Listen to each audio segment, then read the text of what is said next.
କିଛି ନାହିଁ। ପୋଲା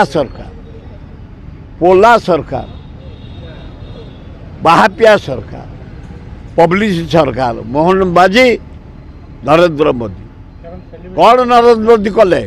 ଆଏ ମୋହନ ମାଝୀ ଇଏ କେଉଁଠି ଟ୍ୟୁବୱେଲଟେ କେଉଁଠି ଲାଇନଟେ କେଉଁଠି ସ୍କୁଲଟେ ଏଗୁଡ଼ା ତ ହେଉଛି ହବେ ସେଇ କାମ କର ତମେ।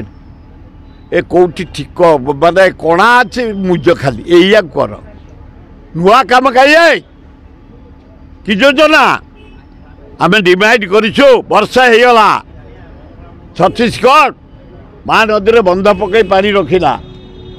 ତଳେ ଗୋଟେ ବନ୍ଧ ପକାଇ ଦିଅ 20,000 କୋଟି ଟଙ୍କା ଖର୍ଚ୍ଚ ହେବ।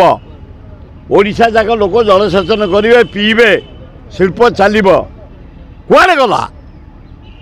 ତାପରେ ନରେନ୍ଦ୍ର ମୋଦି ଅପାରକ ପ୍ରାଇମ୍ ମିନିଷ୍ଟର 14ଟା MLA ଦେଇଛି ବିହାର 52,000 କୋଟି ଟଙ୍କା ଦେଲ ସ୍ପେଶାଲ ପ୍ୟାକେଜ। 16ଟା ଦେଇଛି ଆନ୍ଧ୍ରା 64,000 କୋଟି ଟଙ୍କା ଦେଲ ସ୍ପେଶାଲ ପ୍ୟାକେଜ।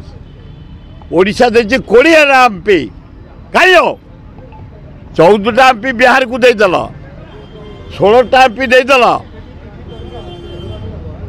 ଆନ୍ଧ୍ର। ଓଡ଼ିଶା 20ଟା ଦେଇଛି।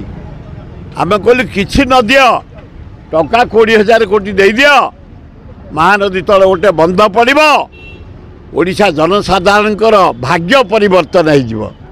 କାହିଁ ଅପାରଗ ସରକାର 1 ଇୟର ଚାଲିଗଲା ଲାଗ ଦେଖି କିଛି ନାହିଁ।